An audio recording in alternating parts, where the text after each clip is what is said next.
bubble. They're saying it is the everything bubble. Do you want to break this down for us? Why is it the everything bubble now? Because mostly it's central bankers gone wild, and then these hedge funds, these institutional investors have all piggybacked off of the hedge funds trying to maintain high levels of asset prices in stocks, bonds, and real estate. But I want to go further in depth on this. So first of all, for this everything bubble, this is something that a lot of hedge fund managers and financial professionals, not all of them are going on TV on CNBC and Bloomberg and talking about it. In fact, there's a lot of pumpers that still go up on there. We have Dow 23,000. If you're 401k, that's something to celebrate about temporarily. When I see Dow 23,000, though, that personally has me worried. And let me tell you why. So this is one of the four most overvalued stock markets in history, depending upon which valuation metrics you look at, 1929, 1999, 2007, and today. There's been over 1.4 trillion in share buybacks from large corporations with artificially cheap debt to goose earnings higher. These companies are not growing revenues. They're not necessarily creating a lot of new products and services. This is straight up financial engineering. The other reason that worries me about Dow 23,000, Dave, is because out of the S&P 500, now obviously I'm going to another stock market index, but all these general stock market indices are all doing well. Is that the S&P 500, 90%, Dave, of the S&P 500, 90% of those companies are below 200-day moving averages and in bear market territory, meaning that they have bombed revenues and earnings. So only about 10% of all the S&P 500, that is what is dragging these indices higher. So those mostly are your FANG stocks, your Facebooks, your Apples, your Amazons, your Netflixes, your Googles. And so what has happened, Dave, is a lot of trend traders, a lot of passive index fund investors have indiscriminately bought the stocks that were already going up for whatever reason, whether that's intervention from a central bank, intervention from one of the different plunge protection teams. There's a number of them, your exchange stabilization fund, who else? And they're just buying whatever's already going up. There's not a lot of discrimination here in terms of, looking at different balance sheets and whether or not these things are sustainable. These things are going up because a lot of extra money, especially from retail crowd, is, well, I haven't made money in gold or silver. I haven't made money in other assets and investment classes. I'm going to keep putting money into my stock index fund, general stock index fund, and these things are indiscriminately buying those things up. You also have a lot of other stock markets, Dave, besides the U.S., are up 10 or 15% easily this year as well. So Japan's stock market is up the most it's been in 20 years. Now, it's still not anywhere near the levels it was in the Japan bubble about 30 years ago, but it is at 20-year highs. And a lot of that is because not only has there been enormous central bank intervention with well over 18 trillion in money and credit created by central banks, but also because the Japanese central bank has been buying up stocks and ETFs like crazy. And they're one of the largest owners of stocks and ETFs in the entire country. So central banks have distorted all of these major markets, stocks, bonds, and real estate. And let me keep naming examples of how crazily distorted everything is. Basically, Dave, The Economist magazine put out a title on their magazine last week, everything in a bull market. And so we're at a stage here now where with the central bank intervention that I mentioned the stock markets and everything is up. We have balance sheets of the European Central Bank and the Bank of Japan are now larger than the Federal Reserve's, which is mind-boggling. All this has occurred in just the last couple of years. We had $300 billion a month in QE. The bond markets in Europe are so insane at this point, Dave, because the European Central Bank, their balance sheet is now over $4.7 trillion, which is larger than the Federal Reserve's. We have European junk debt. And normally with junk debt, Dave, it has high yields, which is pricing and risk of bankruptcy. We have European junk bonds, which have lower yields than U.S. Treasuries on the yield curve. Okay, that means that the market, and I think this is totally ridiculous, mind-bogglingly stupid, that the market expects that European junk debt is less risky than U.S. Treasuries. And that is how distorted central banks have caused things. And then the additional ripple effects that hedge funds and investment banks and other institutional traders have decided to do in addition to the central bank intervention. So we have bond markets like that, which are crazy. And the other thing is the real estate market. We have the Dodd-Frank regulations. They were trying to stop investment banks from doing as much stock trading and other derivatives trading. Instead, what they have is they piled a lot of extra money into commercial real estate investments in the U.S.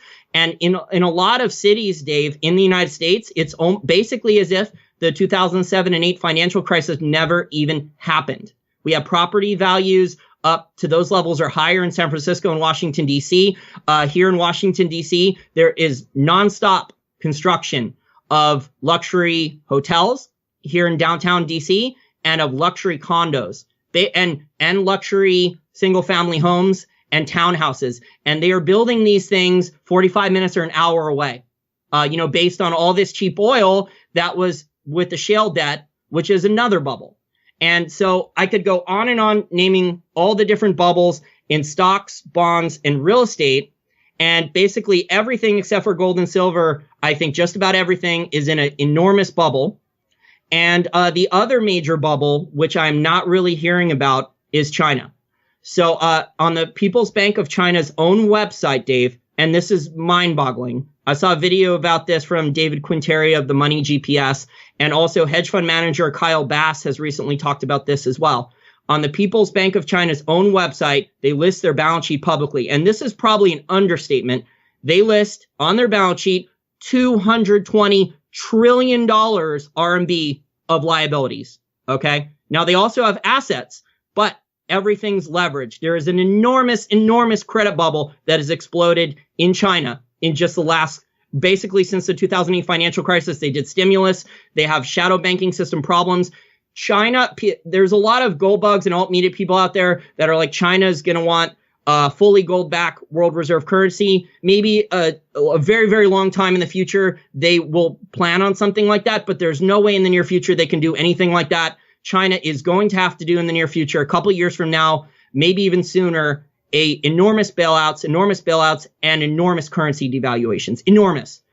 So when you convert to, for perspective here for your listeners who are not familiar with foreign exchange rates, 220 trillion RMB is about 40 trillion US dollars. So this, I've said earlier in the interview that there was around 18 trillion that central banks have publicly disclosed in money and credit. It's actually a lot larger than 18 trillion when you add in China, when you add in the currency swaps. So basically, Dave, if I could summarize what I think has happened since the 2008 financial crisis, nothing was really solved. Everything was papered over with artificially cheap money and credit. Old credit bubbles in the economy were reflated. New ones were created. Asset bubbles, new ones were created. Old ones were reflated. And now at this point, because the central banks have done this, we have a lot of unintended consequences. And a lot of the problems, Dave, prior to the 2008 financial crisis were not trillion-dollar problems. Now, Dave, there is a lot of new problems that are $1 trillion or more. So, and one of those additional problems is highlighted by hedge fund manager Christopher Cole at Artemis Capital. And I think this, normally in the past, when markets were nowhere near as distorted, we had the volatility index exchange that was a good fear gauge of whether or not markets were going to crash, whether there was going to be a correction. Now, Dave, the VIX has been basically stuck below 10. There was a brief spike when North Korea launched a missile, and then it was right back down. According to Christopher Cole's research, and his hedge fund has a couple $100 million assets under management. All he does is trade volatility, and he has white papers out about this. And there's a lot of research that he's been putting out in interviews he's been doing in the public. There's one on Real Vision TV, and he's been doing newspaper article interviews as well. And he says that because of the central banker activity, a lot of hedge funds, a lot of investment banks had basically thought that the central bankers are not going to allow the stock markets to crash. So your stock market indices like the Dow, the S&P 500, not going to allow the VIX to spike because there is normal intervention, in my opinion, with the Exchange Stabilization Fund and other plunge protection teams shorting the VIX. But this trade has been piggybacked. And basically now, according to his research, he says there is over $60 billion exposure in direct trades of managed money on the VIX and other volatility, short volatility trades.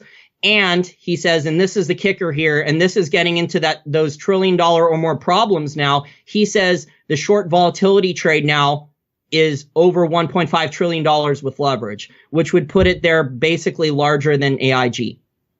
So I don't know who the counterparties are who are on the other ends of these leverage trades, but there's a lot of counterparty risk on these trades because who has the collateral for $1.5 trillion or more in losses if you're letting hedge funds lever and do these short volatility trades.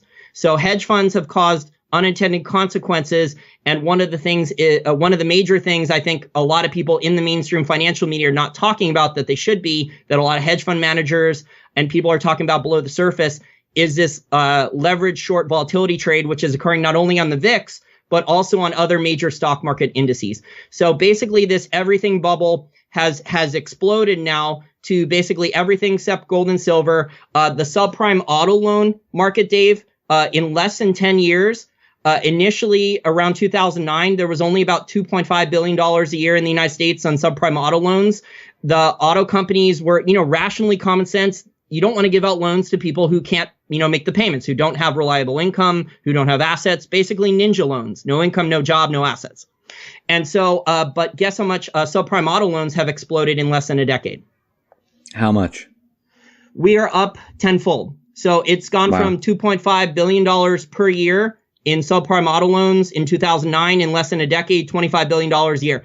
And that is because we have a lot of basically zombie auto companies that need to keep the share price up, that are beholden to unions as well, that basically, rationally, they shouldn't have markets. They should cut back on car production, but instead they keep churning out the cars and dumping them to the dealerships because that's this incestuous channel stuffing relationship that we have with. So there's going to be a problem there in the near future. I think Hurricane Harvey and the other hurricanes like Irma have maybe caused a temporary reprieve for the car companies, but the car companies were looking at a day of reckoning prior to Hurricane Harvey and all those cars needing replacement because there was too many new cars from last year that had not been sold, and they were already starting to retool their factories and produce new cars when the ones prior to last year hadn't sold.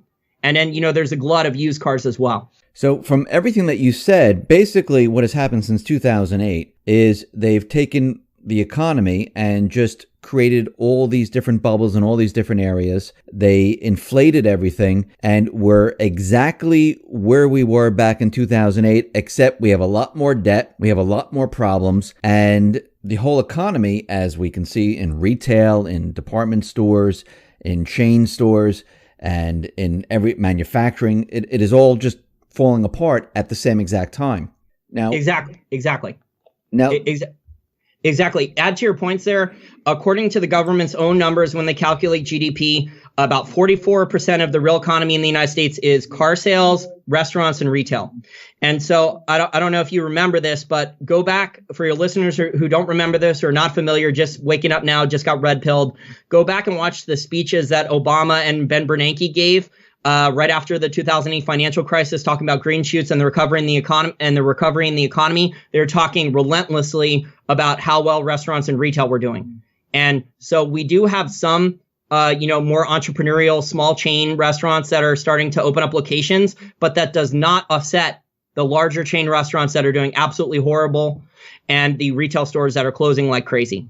And you cannot say that Amazon is destroying all the retail business. I think the main thing is that people just don't have the discretionary income to go out to eat as often as they did and to go shopping as often as they used to in the past. And I think the thing that confirms this with the people who are saying, oh, it's Amazon that's destroying all the retailers. The other thing that shows me that discretionary income is not doing well at all is the movie theater business. So the movie theater business is down. Sales are down 30% for movie sales since 2011. So there are movies that still make money, Dave, but overall the industry is down 30%. And, DVD sales are basically have totally evaporated in the last 10 or 15 years.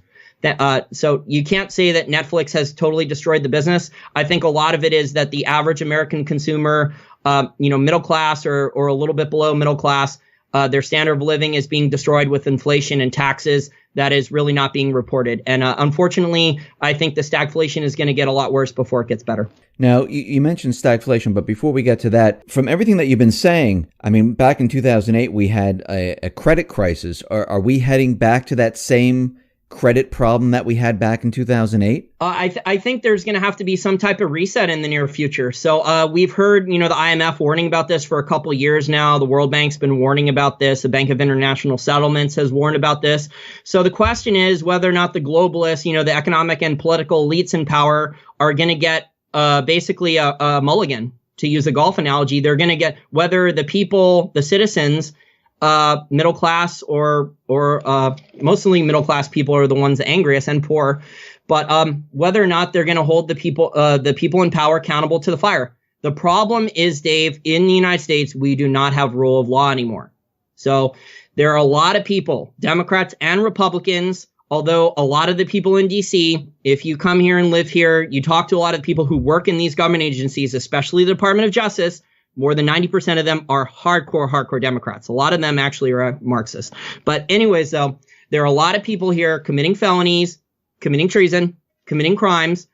They're letting billionaires, banksters, they're letting corporate CEOs, they're letting elite level politicians get away with, robbing, cheating, corruption, fraud, abuse. I think that's the definite. There should be a lot more whistleblowers, but people are scared to come forward because they're worried about how whistleblowers are being treated. So until that gets fixed, I really do worry for this country. I think there's, unfortunately, with so much fake news from the mainstream media, and there's still a good amount of people who actually believe it, the country is becoming more and more ideologically divided. And, we do have a lot of violence at a lot of these free speech rallies. We have a Jew, a conservative Jew like Ben Shapiro. And here he is, he's going to Cal Berkeley to speak, and they're charging him $15,000 for security. The university supposedly spent $600,000 on him for security just to speak. And we have people, he's a nice, calm guy, wears a yarmulke in public everywhere he goes. And we have people screaming and chanting in front of him with weapons, holding up signs that he's a white supremacist Nazi. So if you're a libertarian, and you see, I think libertarians, unfortunately, Dave, are going to be caught in the middle of all this, that the United States is basically headed towards a physical. I hope I'm wrong about this, by the way, but it looks increasingly more likely that the United States is heading towards a violent, physical, ideological civil war. So we already have screaming in words. Social media is just absolutely horrible. People are trying to dox each other and get each other fired over comments on social media or the internet. It's getting really ridiculous. Some of it's honest and justified, the comments, but people are like the NRA lady, Dana Loesch, and she's a proponent. She's a proponent of the Second Amendment, which is in our Constitution. But here we have people who are going on the internet trying to find out where her home address is whenever she moves, and posting it so people can protest out in front of her lawn. I mean, things are just getting ridiculous at this point. So the news system, the bottom line is we have to wake up as many people as possible and get them to realize what is happening. Otherwise, the economic and political elites, whether that's, the people in the Bank of International Settlements, the IMF, the World Bank, the Exchange Stabilization Fund, the other central bankers, the other globalist politicians, they want to redo. So basically, if there is they either want to continue the same system and keep on printing money and credit, pretend there's no inflation, say the economy is doing well, let the asset prices rise, which is basically a crack-a-boom, von Mises style crack-a-boom, because of the dislocation between asset prices and reality, the reality of the real economy, versus the people who actually see, hey, I'm not getting that full-time job, my discretionary income's declining. I don't own that many asset prices. The average guy in Main Street maybe has a small 401k, maybe owns their own house. So they haven't participated. What the central bankers have actually done, and the other economic and political elites, and I'm not sure if they planned on doing this or not, but, they talked about the wealth effect. Ben Bernanke and Greenspan did prior to him, talked about the wealth effect and how that would get consumers to spend. That's not what's happened. They've actually created, and this is not capitalism, this is not free markets, this is pure cronyism, central bank intervention. Central banking has nothing to do with free markets or capitalism. The central bankers have caused the largest wealth disparity in history, basically.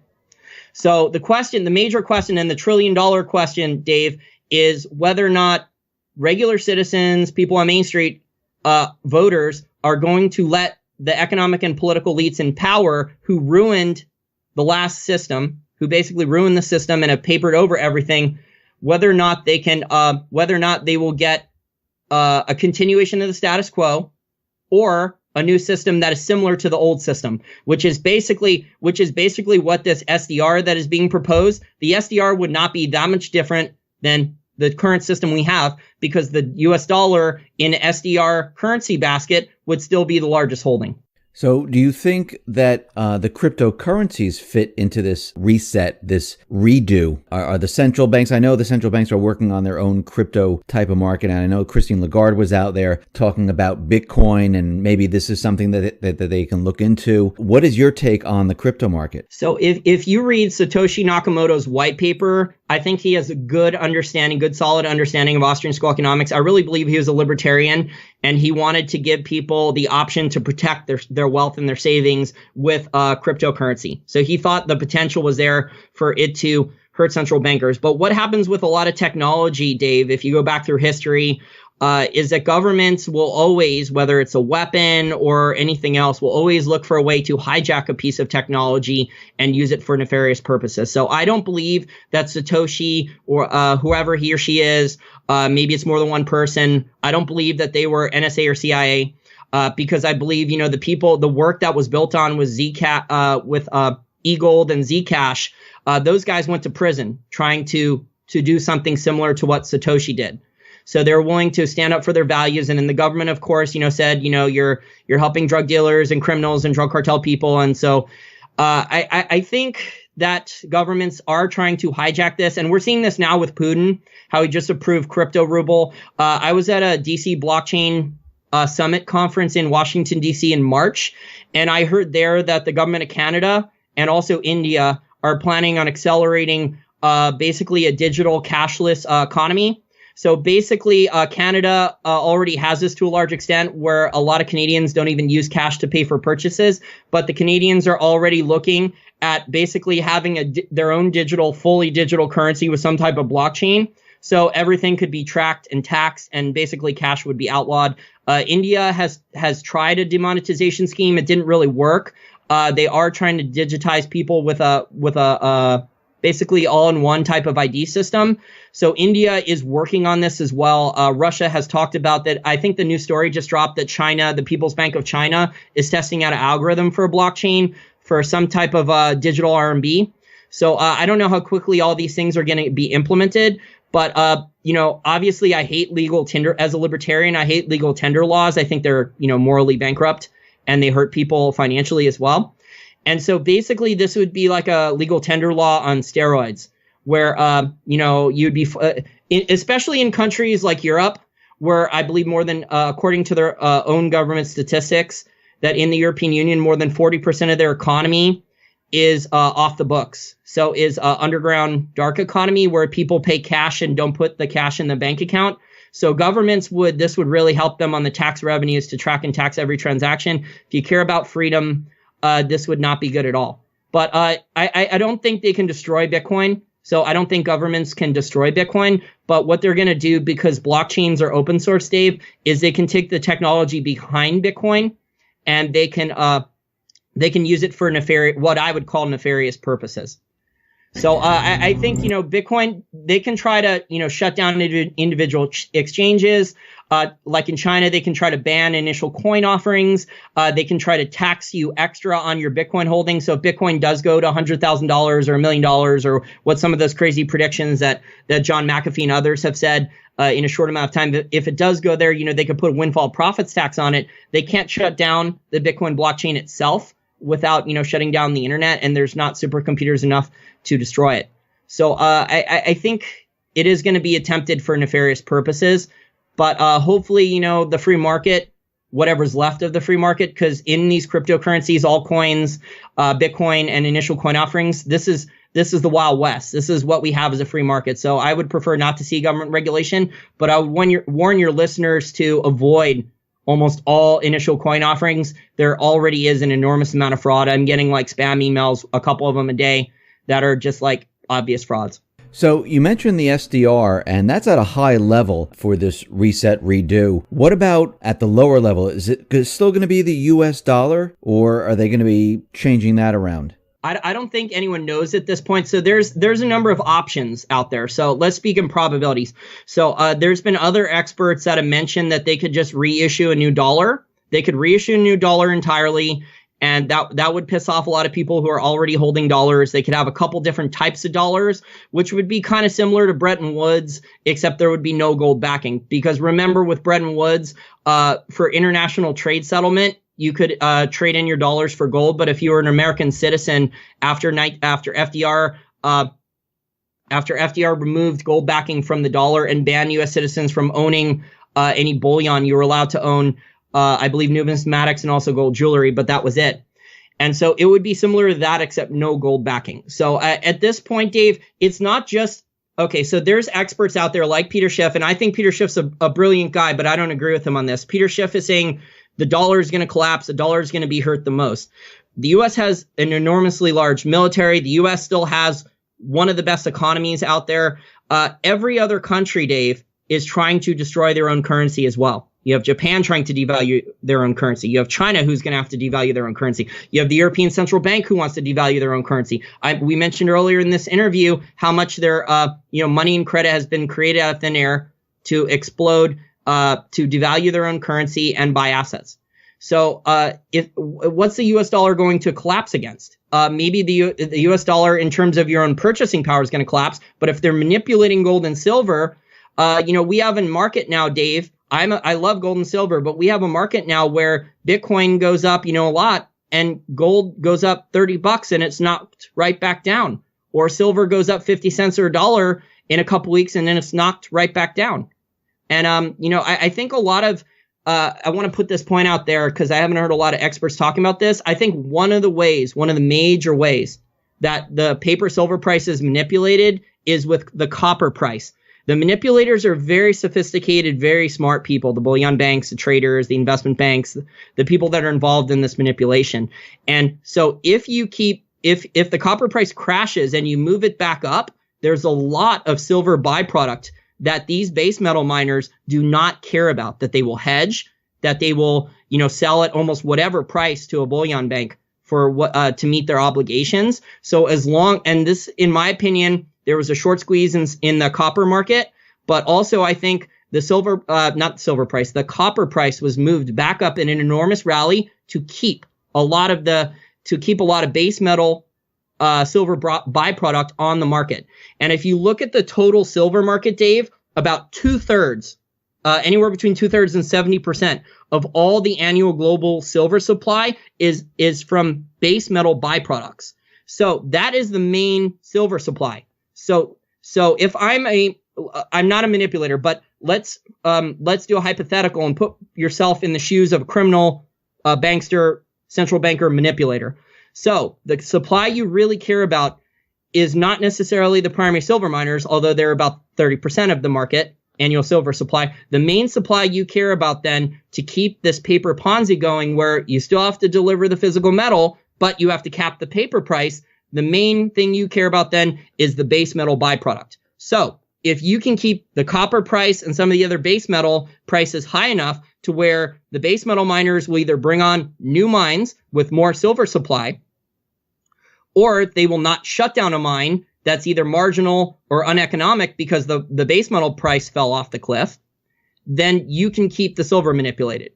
So I think that's why we're having a divergence between copper and silver. A lot of people in the bullion community don't agree with me on this, but from just seeing the market for years and looking at the global economy, there should not be the price movements in base metals and copper. China pulled more than 4 decades forward of demand for copper, iron ore, base metals that really is not sustainable. And so there's a ton of marginal base metal mines that are online already that really should have been shut down. And the growth for a lot of base metals is basically China makes up more than 40% of all base metal demand.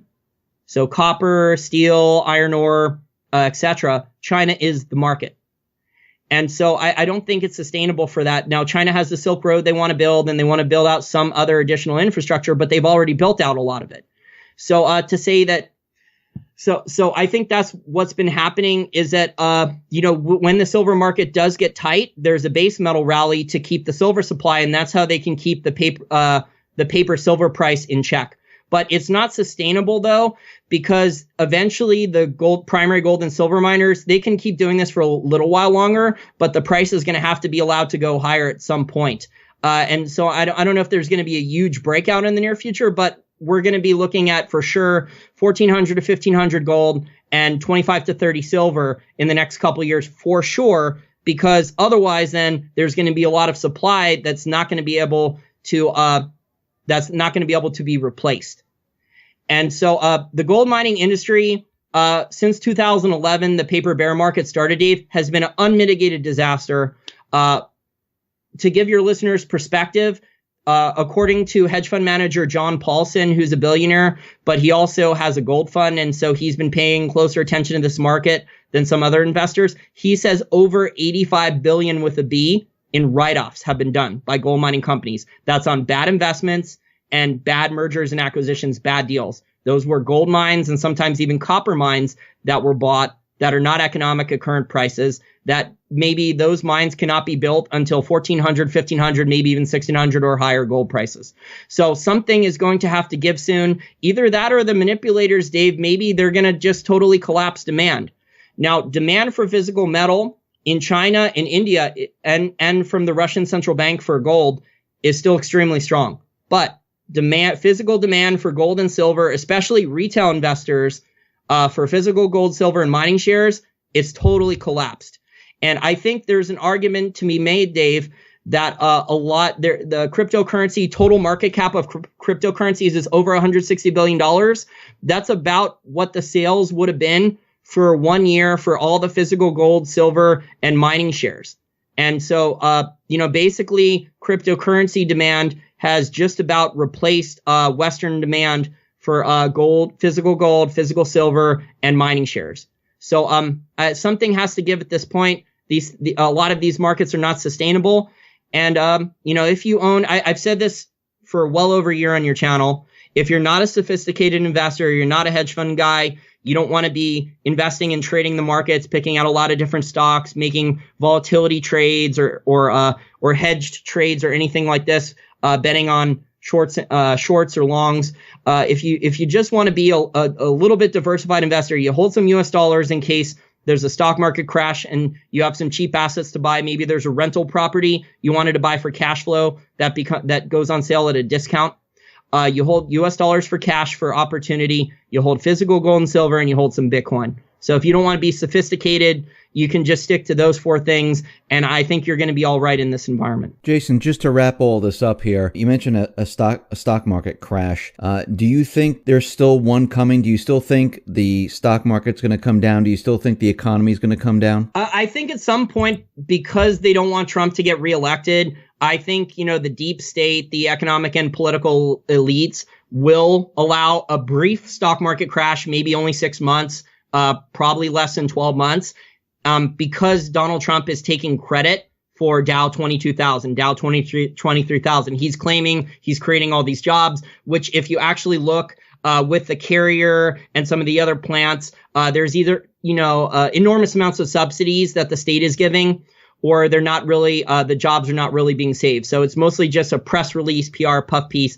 He's only creating part-time jobs. He's not creating an enormous amount of full-time jobs yet, like he's creating. And he's owned the stock market rally. And I've criticized Donald Trump about this because, during the election, he had this rhetoric that the stock market's a bubble, the Federal Reserve's manipulating interest rates. I would fire Jenny Yellen. Well, he's done some of his other campaign promises, which I may or may not agree with. I didn't vote for him. But, I think him with the rhetoric he had during the campaign and now his actions, I think, he set himself up now to take the blame, to be the bag holder for this. And then when the economy does go bad, they can blame it on him. And either that would hurt the Republicans in the 2018 congressional elections, and the Democrats are hoping that that would help them gain more seats back in the Senate and the House, and then also prevent Trump from getting re-election. Obviously, the Democrats, Dave, would love to impeach Trump, but it's proving to be a lot more difficult than the mainstream media, the deep state, and the Democrats thought it would to get him out of there. All right, Jason, thank you very much for being on the X22 Report Spotlight. Once again, how can people see your work? Sure. I just want to get it out there that I am looking for a new business partner or partners. So if you're interested, you can email me at wallstreetformainstreet@gmail, WALLSTFORMAINST@gmail.